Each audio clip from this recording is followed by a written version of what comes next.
Israel भी Iran पर दोबारा हमले को तैयार बैठा है। तो इसके मायने क्या है? क्या शांति बनी रहेगी या फिर ये पहले से ज्यादा घातक युद्ध की आशंका पैदा कर रहा है?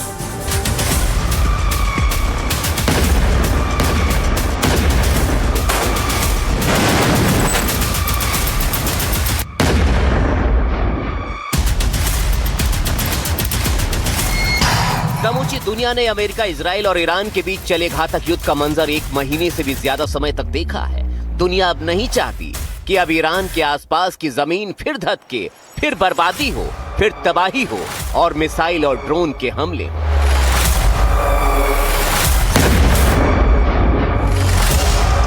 लेकिन दुनिया के सबसे संवेदनशील समुद्री रास्ते होर्मुज की लहरों से लेकर ईरान समेत आसपास बारूद की गंध एक बार फिर तेज हो गई। पिछले कुछ समय से जिस शांति की उम्मीद की जा रही थी, वो उम्मीद युद्ध के साए में धुंधली होती दिख रही है। उसके पीछे है डोनाल्ड ट्रंप का एक घातक आदेश। ट्रंप ने साफ कर दिया है, अगर होर्मुज के आसपास ईरान की कोई भी सीमाइंस वाली चालाक बोट दिखती है तो उसे तुरंत ढेर कर दो, शूट एंड किल।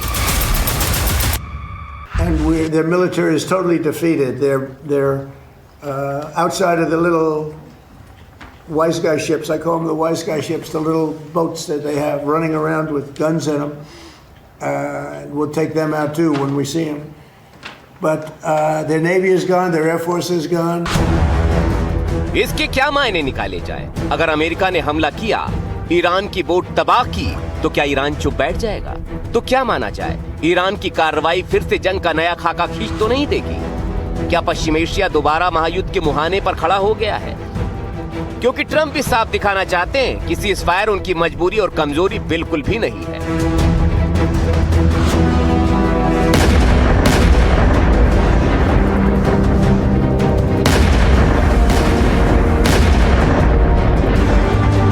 ट्रंप के इस बयान के असल मायने समझने के लिए आपको CNN की ताजा रिपोर्ट बताते हैं, जिसने दुनिया को चौंका दिया है। वो रिपोर्ट कहती है कि ईरान को लेकर अमेरिका के रक्षा विभाग ने नया ब्लूप्रिंट तैयार कर लिया है, जिसको नाम दिया है डायनामिक टारगेटिंग। अब तक अमेरिका का ध्यान ईरान के भीतरी ठिकानों पर था, लेकिन अब इस नए प्लान में सारा जोर होर्मुज जलरब्न मध्य, ओमान की खाड़ी और अरब खाड़ी पर होगा।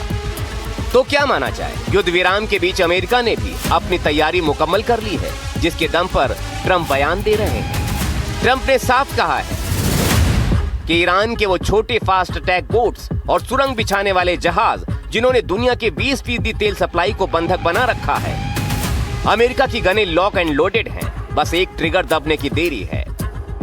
यानी होर्मुज के समंदर में संपूर्ण नाकेबंदी के लिए अमेरिका हथियारों से लैस हो चुका है। तो क्या ट्रंप ईरान पर कब्जे का संपूर्ण प्लान भी तैयार कर चुके हैं, जैसा कि उनके बयान से झलकता है? Well, I did my I took the country out militarily in the first 4 weeks. I took it out militarily. Now all we're doing is sitting back and seeing what deal. And if they don't want to make a deal, then I'll finish it up militarily with the other 25% of the targets. We've hit 78% of the targets that we've wanted to hit. We've knocked out their manufacturing. We've knocked out their missile production. We've knocked out their drone production. We've knocked out everything. In some cases, when I say knocked it out, 70, 80, 90%. It's amazing what we've done.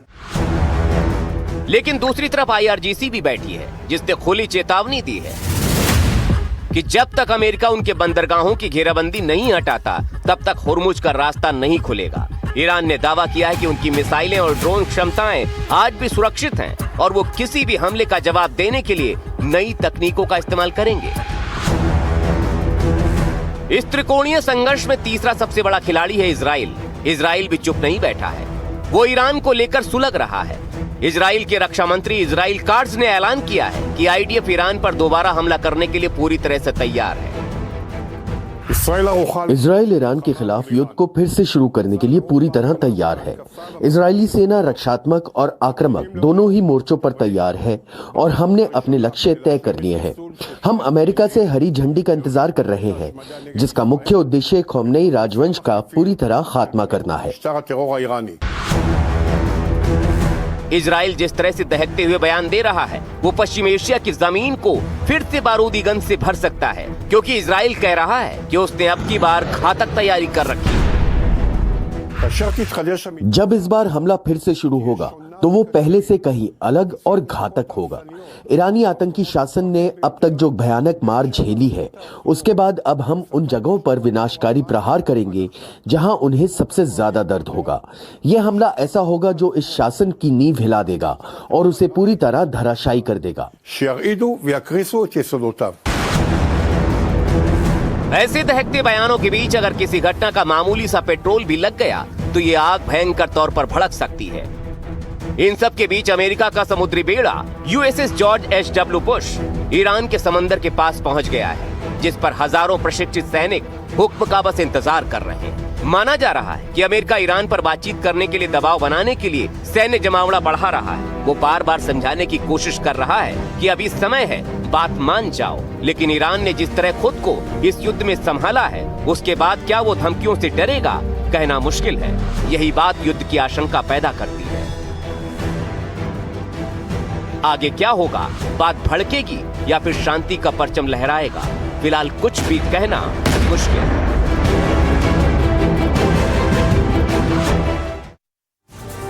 तो देखिए, Iran के साथ वार्ता में America के लिए सबसे बड़ी चुनौती यूरेनियम के साथ ही हॉर्मुज भी बना हुआ है। सच तो ये भी है कि अमेरिका और ईरान की जंग में हॉर्मुज सारी दुनिया के लिए अब मुसीबत बनता दिख रहा है। ऐसा कहने के पीछे है हॉर्मुज को लेकर आई अमेरिकी खुफिया एजेंसी की एक नई रिपोर्ट, जिसके मुताबिक जंग के चलते हॉर्मुज में जो कुछ हुआ है उसके दुष्परिणाम दुनिया लंबे समय तक भुगत सकती है।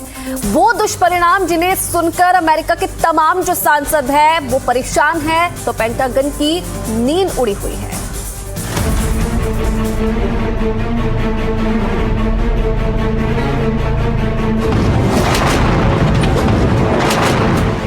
मौजूदा समय में समंदर के अंदर सबसे ज्यादा चर्चित और विस्फोटक जगह वो सकरा सा समुद्री हिस्सा जिसने समूची दुनिया की सांसें अटका रखी है। कहने को हॉर्मुज स्ट्रेट चंद किलोमीटर चौड़ा महज एक समुद्री हिस्सा है जिस पर ईरान की बादशाहत चलती है, जिसका ट्रेलर युद्ध शुरू होने के बाद से ईरान लगातार अमेरिका से लेकर इजराइल और सारी दुनिया को दिखाता रहा है। ईरान से सटे समंदर के इसी हिस्से ने अमेरिका के खुफिया विभाग से लेकर उसके रक्षा विभाग मुख्यालय पेंटागन की नींद उड़ा रखी है, और उसकी वजह है हॉर्मुज पर आई डरा देने वाली खबर। ये रिपोर्ट अमेरिका के खुफिया विभाग ने दी, जिसके मुताबिक जंग थमने के बाद भी स्ट्रेट ऑफ हॉर्मुज को पूरी तरह साफ करने और जहाजों की आवाजाही सुरक्षित बहाल करने में कम से कम 6 महीने का समय लग सकता है। CNN की रिपोर्ट के मुताबिक पेंटागन के अधिकारियों ने इसके बारे में अमेरिकी सरकार और सांसदों को इसकी जानकारी दी। उसी ब्रीफिंग में आगे कहा गया कि अगर ईरान से दोबारा युद्ध होता है तो ईरान हॉर्मुज के समुद्री रास्ते में भारी मात्रा में समुद्री सुरंगें बिछा सकता है। उन सुरंगों को ढूंढकर निष्क्रिय करना और जहाजों के लिए रास्ता खोलना बहुत ही जटिल काम है, जिन्हें सुरक्षित तौर पर खोलने में कम से कम 1 से 6 महीने तक का समय लग सकता है। इसका सीधा असर वैश्विक तेल आपूर्ति पर पड़ेगा और तेल की कीमतें आसमान तक पहुंच सकती हैं। इस खबर पर माथापच्ची हो ही रही थी कि हॉर्मुज के बारूदी चक्रव्यूह पर एक और नई खबर आ गई। अमेरिकी मीडिया एक्सियोस ने एक अमेरिकी अधिकारी के हवाले से रिपोर्ट का दावा किया कि जिस समय ट्रंप पाकिस्तान के जरिए मध्यस्थता पर फोकस कर रहे थे, ठीक उसी समय यानी चंद दिनों पहले IRGC ने हॉर्मुज में अतिरिक्त समुद्री सुरंगें बिछा दी, जिससे हॉर्मुज में गुजरना और ज्यादा घातक हो गया। अमेरिका से लेकर सारी दुनिया को पता है कि ईरान ने हॉर्मुज की सुरक्षा में हथियारों और बारूद का घातक चक्रव्यूह रच रखा है, जिसमें सबसे ज्यादा घातक चक्रव्यूह का द्वार हॉर्मुज के समंदर में बिछाई गई ईरान की बारूदी सुरंगें या सी माइंस हैं, जिन्हें ईरान ने जगह जगह बिछा रखा है। इससे पहले भी पेंटागन को बेचैन करने वाली खबर द न्यूयॉर्क टाइम्स के हवाले से आई थी, जिसमें अमेरिकी अधिकारियों के हवाले से कहा गया था कि ईरान की IRGC ने पिछले महीने मार्च में बिना किसी प्लानिंग के बेतरतीब ढंग से समंदर में बारूदी सुरंगें फेंक दी। न कोई रिकॉर्ड रखा गया, न कोई नक्शा बनाया गया। नतीजा, समंदर की लहरों और करंट ने इन माइंस को उसकी जगह से हिला दिया। अब ईरान के पास वो तकनीक नहीं है कि वो अपनी ही बिछाई इन मौत की मशीनों को ढूंढ सके। यानी ईरान ने पहले से ही बहुत सारी माइंस होर्मुज में बिछा रखी हैं। अगर युद्ध जैसे हालात बनते हैं और होर्मुज पर दबाव बढ़ता है तो समूचे होर्मुज को बारूदी सुरंगों से वो कस सकता है। नतीजा, किसी भी जहाज के होर्मुज से गुजरने का मतलब है तबाह और बर्बाद हो जाना। ये दहशत जहाजों के आवागमन को पहले ही रोक रही थी। आपको याद होगा, ईरान की विदेश मंत्री ने होर्मुज को खोलने को लेकर एक बयान दिया था, जिसमें उन्होंने कहा था कि स्टेट ऑफ होर्मुज को तकनीकी सीमाओं को ध्यान में रखकर ही खोला जाएगा। ये तकनीकी सीमाओं का अभी तक मतलब उन्हीं बारूदी सुरंगों की जाल से बचकर जहाजों को निकालने से आंका जा रहा है। युद्ध विराम में वार्ता के बीच बारूदी सुरंगें बिछाने वाली खबर जब ट्रंप तक पहुंची तो ट्रंप बौखला गए। उन्होंने ट्रुथ पर ईरान को बुरी तरह धमका दिया। उन्होंने लिखा, कुछ घंटे पहले नौसेना को आदेश दिया है कि होर्मुज में माइंस बिछाने वाली कोई भी नाव को देखते ही गोली मार दे, उसे खत्म कर दे। इसमें हिचकिचाहट नहीं होनी चाहिए। आप कहेंगे कि अमेरिका इन सुरंगों को हटा क्यों नहीं देता है? क्योंकि इन सुरंगों को हटाना बिछाने से ज्यादा मुश्किल भी है और ज्यादा महंगा भी है। जितना सस्ता इसको बिछाना है उससे कहीं ज्यादा तकनीक इसको हटाने में लगती है और अमेरिकी सेना के पास तेजी से इन सुरंगों को साफ करने की क्षमता है।